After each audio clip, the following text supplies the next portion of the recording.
Hallo und willkommen zurück zu einer neuen Folge. Eine neue Folge mit mal wieder einer Neuerung. Ich hoffe, euch haben die englischen Snippet letztes Mal keine Probleme gemacht, denn die heutige Folge wird komplett auf Englisch stattfinden.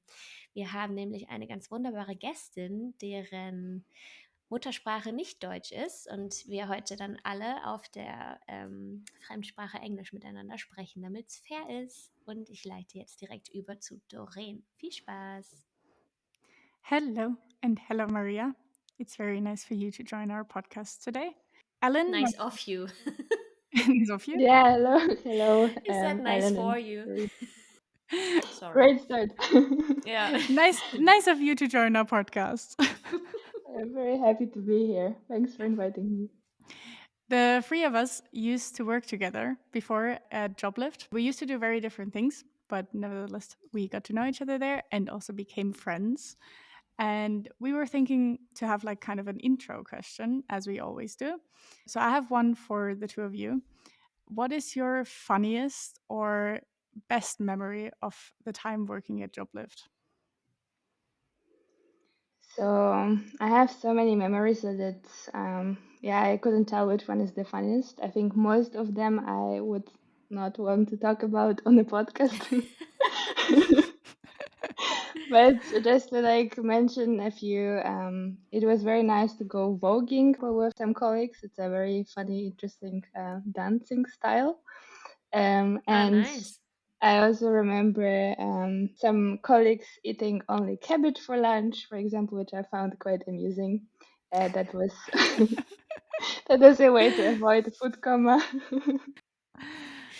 I think for me, the funniest thing was, I don't know if you were part of the company back then, one of our summer offsites where we packed huge bunch of meat for barbecue, lots of alcohol and schnapps and stuff.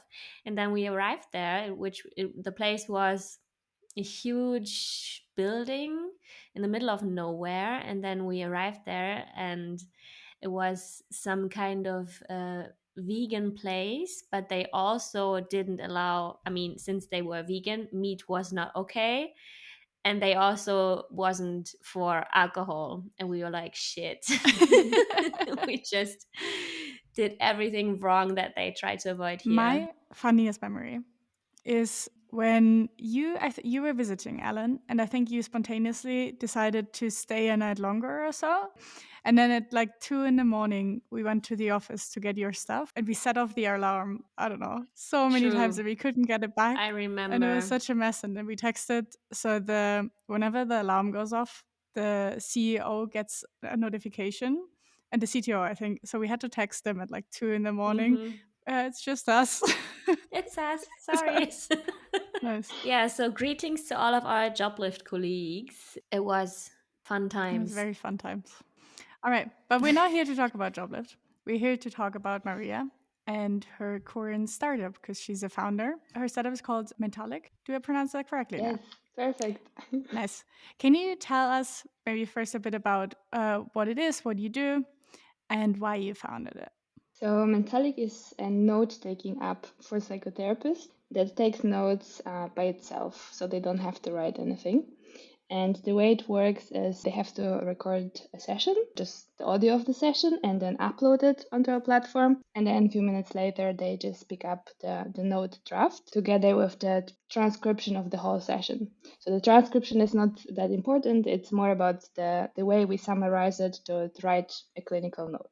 And the reason why I found it, it's a long story, but it started actually with me going to therapy as a teenager, more than 10 years ago by now. And I went to a couple of different therapists trying to find the one that could help me.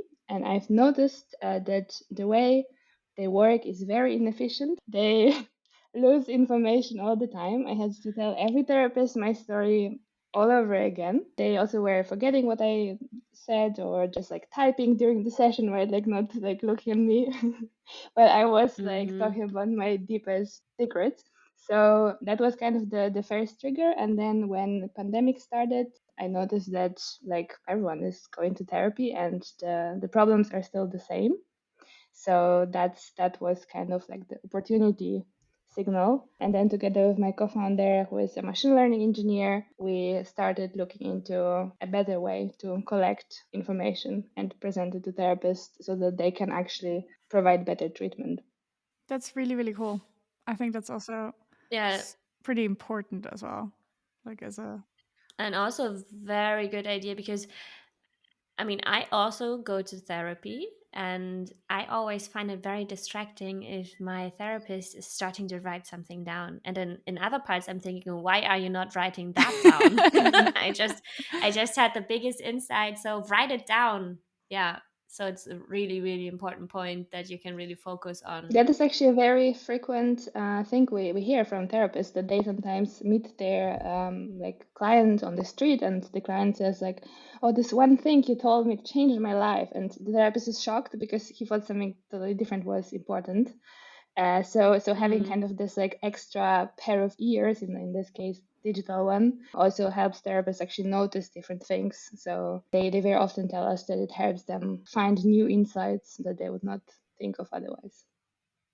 Yeah, true. And I mean, you touched it a little bit because you already mentioned machine learning. So maybe do you want to talk about how it works from the tech So side? after the therapist uploads the recording, we transcribe everything as a first step. Then we anonymize the transcript and delete the recording for security purposes. And then there is basically a bunch of different solutions off the shelf, some fine-tuned and trained by us, that extract different parts of information and put it together. Sounds fairly straightforward. How many languages do you support? Human language, you mean? Only English? Yes, I mean we can also talk about the programming languages if you want to hire engineers, but No. For this, I send everyone to my co-founder. I'm not the technical guru here. Well, what do you both think about uploading our episode and then checking what the transcript looks like afterwards? I think it would be cool. Is that possible? That's definitely interesting. We have benchmarked a lot of transcription solutions. If that one's better, maybe we can leverage it. I think it would just be funny. And then we put that in the episode description. Hey, this is what transcription would do with our episode. You mentioned your co-founder. How did you meet him? And why did you pick him? Why do you think he's a good fit for you? So we met at Entrepreneur First, which is like a matchmaking incubator for startups, or actually founders, solo founders who want to find the co-founder. It sounds like a dating app. Yes, it is a bit of a dating app, or maybe it's more like those dating shows that you have on Netflix, right? People are supposed to mingle, and if they don't find a match, they're kicked out. And if you find one, then you actually make it to the next level after 6 weeks, where you start like conceptualizing the company and doing research. So I've worked there with 3 different potential co-founders during those 6 weeks. And with Georgie, we had, I think, the most aligned kind of long-term vision and mission, because he specifically wanted to help people, and that was the case for me as well. And also, he had a lot of good ideas for how we can apply machine learning to help therapists. And what I was what I used to think could be the solutions were usually like not involving so much machine learning. So that was like definitely a good spin to the ideation process.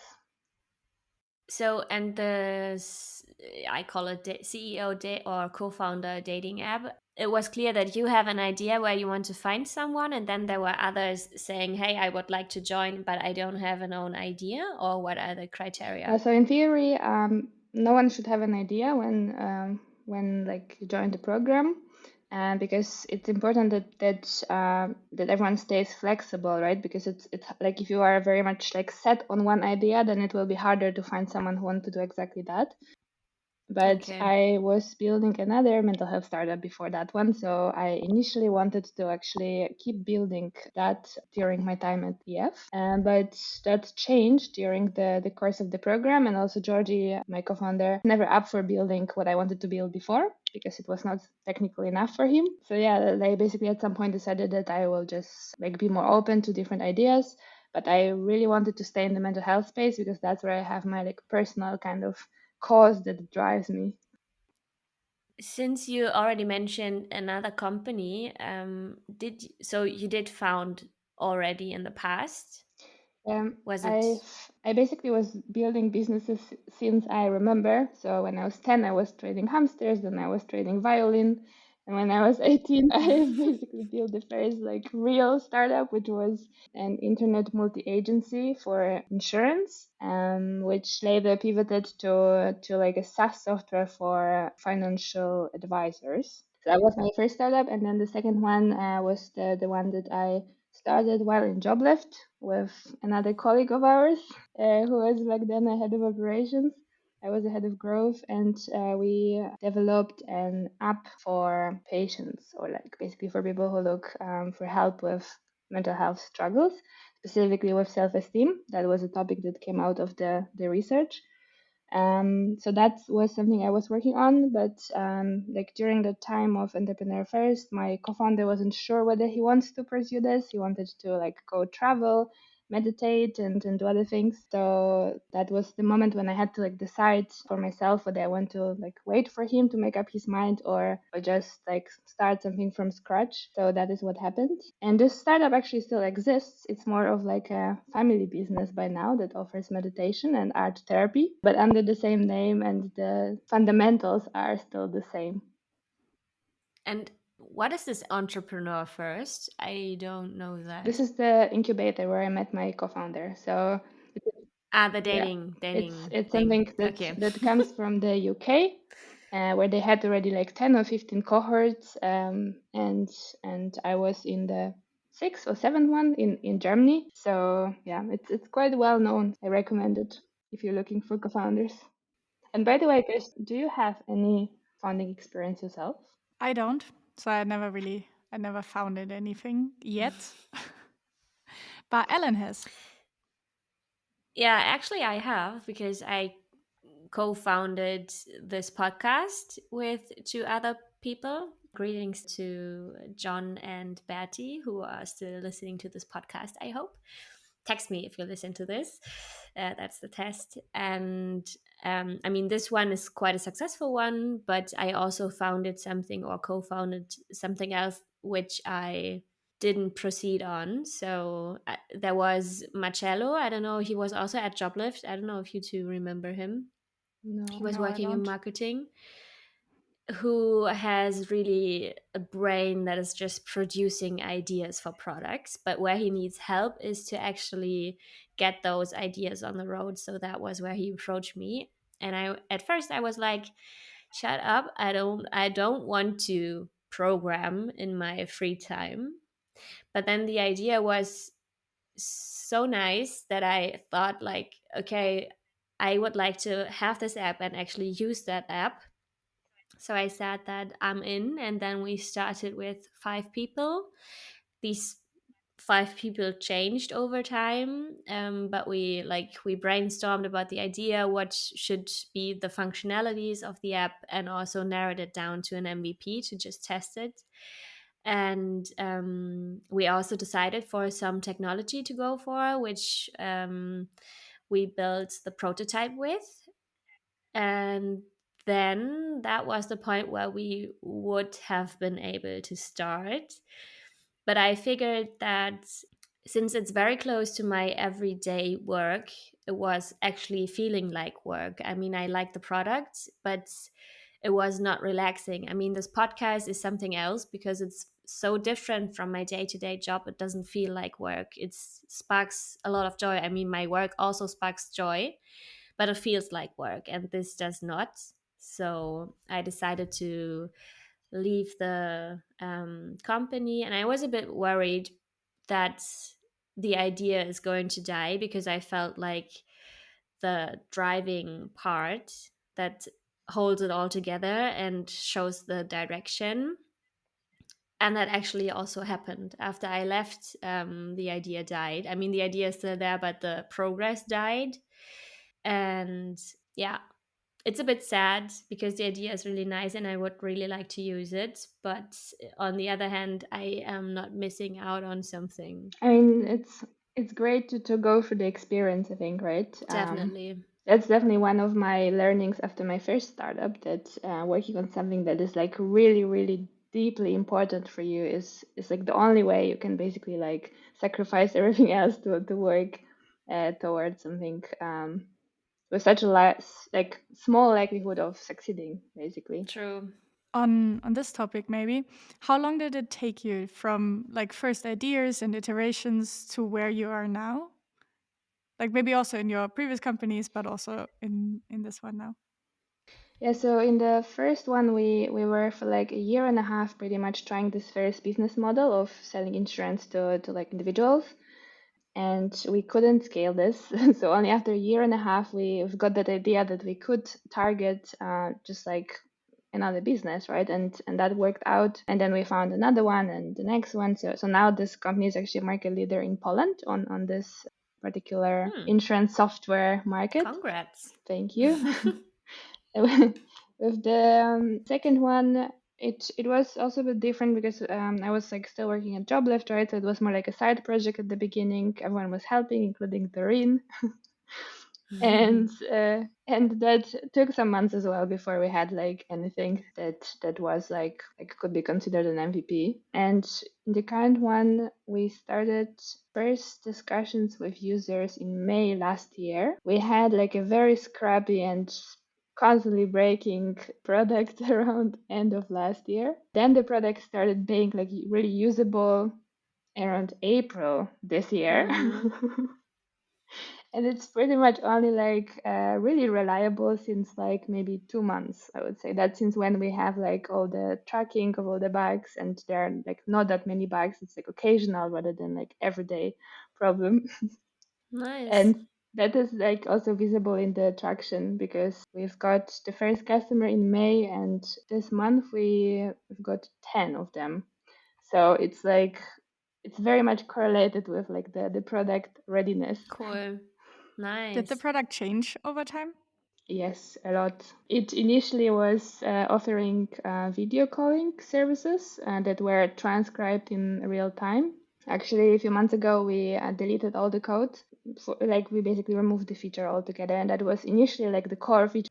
But we somehow initially thought that like in order to capture all this information from the session, right? Like we need to offer video, and then we figured that the therapists don't want to switch the like Zoom or like from Zoom or something else that Mm-hmm. they are already used to, and inform the patients, and then the patients would ask like why we're using a different thing, right? So there's this whole conversation about like this session is recorded and I need it for my notes.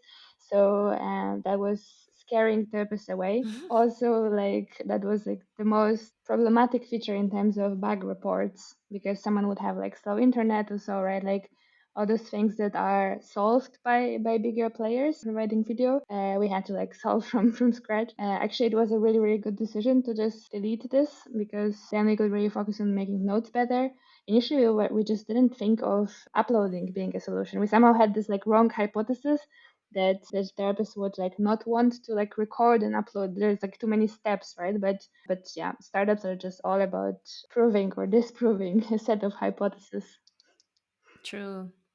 So, when or how did you convince the first users to actually use your app? Or how? Like trials Yeah, or. initially it was mostly about like them helping us develop this. So the like very early adopters were like tech enthusiasts, right? Therapists who like thought about themselves as like someone who is working with startups and developing new technologies. Like, and that was actually more important for those individuals than like really the value proposition of the tool. And we just like initially just like reached out to them, like wrote emails, right? Like wrote them on LinkedIn. I was like very organic. Over time, this changed. So now therapists are usually very surprised if we tell them that we exist since a year and a half. They like expect this to be a tool like since a while. Mm-hmm. They come from different marketing channels, to a large degree from Google, also from SEO. So we very often don't even talk to them. Initially, we knew like every client and all their like daily problems and struggles and hobbies, and now they are just like numbers on our dashboards. With a growing user base, you also the work grows. So there need to be one time where you hire your first employee. How did that Don't have feel? full-time employees in terms of like this type of contract. Mm-hmm. We have actually contractors only, and this is due to the fact that the company is operating in the US, and most of our employees are in like a variety of countries. So actually, with the first ones, it was very, I would say, it took a lot of research because that's the like first startup that I founded in the US. So I didn't really understand like the employment law. So it was a hassle to actually like understand all the details, whether they can work as contractors for a while, right? Because in Germany, for example, that would like not work. So yeah, it was tricky, but definitely very satisfying. It's very good feeling to pay someone for a good work at the end of month. Okay, so since you work from home, and I mean this idea is kind of your baby, how do you manage to shut down the work mode? How do you manage to think about something else and keeping the distance from the work that it is? This is actually very tricky, I must admit, but but the good thing is that this work often doesn't feel like work for me, like kind of referring to what you said before, Mm, because it's just so interesting and so like enjoyable that of course like if there is a deadline and we have to like work long hours, then it feels a bit more tiring. But usually I'm just like very excited to do that and looking forward to it. So I usually try not to work too much on the weekends and just go somewhere else, travel somewhere, or like distract myself. But then I'm usually actually like happy by the end of the weekend that I can go back to, That's so to cute. reviewing Figmas. no Monday depression on her side. What do you actually do on like a day-to-day basis? Everything. it's it's even hard to really like say exactly what I'm doing. That's definitely something that is very different in a early stage startup than in any other work, because it's literally like everything from like product designs, talking to users, selling, setting up ads, setting up, I don't know, marketing emails, or like all the automation funnels, or writing contracts for employees, or like paying the bills, or modeling the expenses, and like creating some policies for different things, or I don't know, choosing tools we should work at with. Like I don't know, we recently started using Notion, for example, and yeah, like a lot of those things are basically like intern tasks, I would say, because sometimes you just need to like find the tool, right? It's like not very complicated. But this is something also that everyone on our team does. So it doesn't really matter like what is their job title or qualifications. They very often have to wear different hats and learn new skills. Yeah, that really sounds like a lot of different roles that you are playing. That's crazy.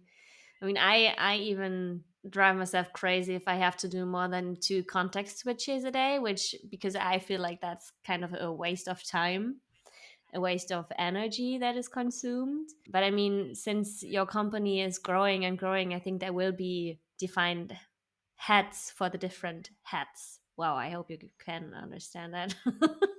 What I'm trying Yeah, to we say. kind of in a way have them, because we mostly hire specialists, right? So there's like a person for like SEO, person for design. But for example, the designer, like when he started, he only would use Figma and like design the product, right? And then he had to learn how to design like all social media Hmm. materials, or how to manage the no code commercial website, Mm-hmm. so he can actually like himself set up the website end to end.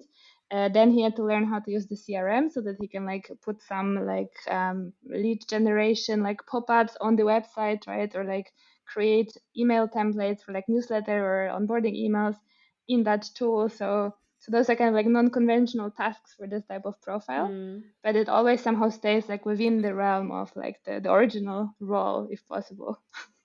Yeah.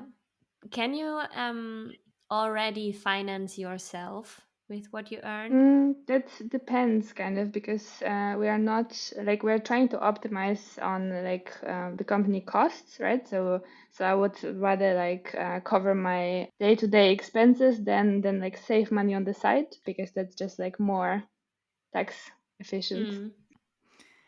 Okay, and how did you finance yourself in the beginning? Did you have a fundraising or So actually, something? Entrepreneur First pays a stipend Okay. when you are a member of the program, and then after we left, we joined one of the startup stipends, like financed by the Berlin City and European Union. So that those are like easily available for startups. It requires some pitching, of course, but it's usually the threshold is not very high. So we've got this one for a couple of months, and then we joined an accelerator from Berkeley. It's called Berkeley Skydeck from UC Berkeley, which also invested in us. And currently we are like still burning that money. So we just started fundraising now to extend our budget. How is it talking to investors and VCs? Mm, I would say it's tedious more than anything because it's a lot of conversations to kind of like weed out the investors who are not a good fit, because investors often look for like certain stages of the company, and it's not like they don't communicate it up front because they kind of like want to have the conversation to establish the relationship and just like observe this company for later. There's a lot of like conversations like that which kind of are a waste of time from the short-term perspective on our end. But they might be useful for like next rounds, right? So yes, but otherwise it's also interesting. They sometimes have interesting ideas, or they like mention some useful technologies Hmm. from their portfolio, or like they talk to a lot of startups. So sometimes something interesting comes out. Nice. Really So interesting. definitely a win to go for it. What would be your 3 tips for someone who'd like to found I something? think it like really boils down to kind of understanding very well the motivation to do that. Because there's like so many startups that kind of like don't make it far just because someone thinks like it would be cool to have a startup, right? Or like Mm-hmm. make some money or so. Or like for example, my co-founder, when I met him, he told me that he joined EF because he was considering being a freelancer and he wanted to have more chilled lifestyle. He very quickly learned I don't this think is not. that's chilled. It doesn't sound like it. It's like open your No, eyes. it's far from it. So by now he knows this, but that's something that I would like for sure recommend to someone who is considering it but never like did that before, to like really understand the motivation. Because also, as you mentioned, Ellen, right, like if it's not something that is like really really important for you that you would fight for, Hmm. then it's gonna be tiring. And yeah, it needs to be something that like that will not feel like work, at least for some of the time. Hmm. So like really finding that thing, I think it's like the one most important thing. But then It doesn't have to be 3 tips. You can also say that's the most important part and the rest comes. Yeah, I think it was a really good answer already as well, and probably the most Yeah. important.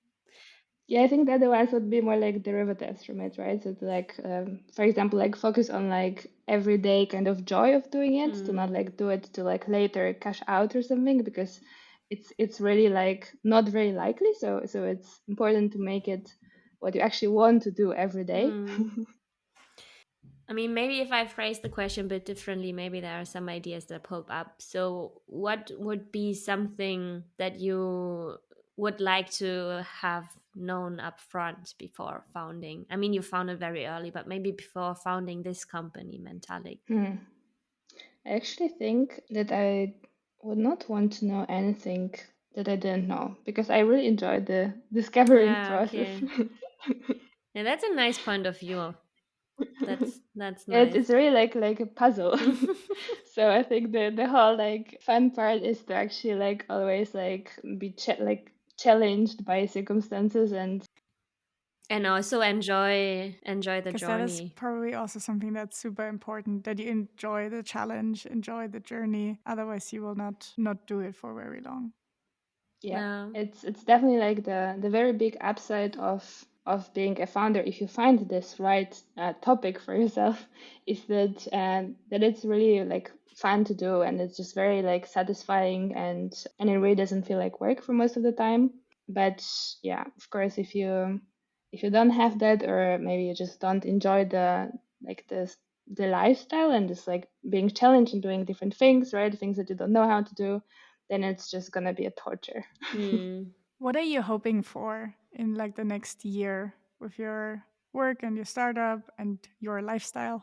So in the like really short term, like still this year, I hope that we will manage to fundraise because otherwise we would need to like rescale down our growth. So that's not what I would wish for.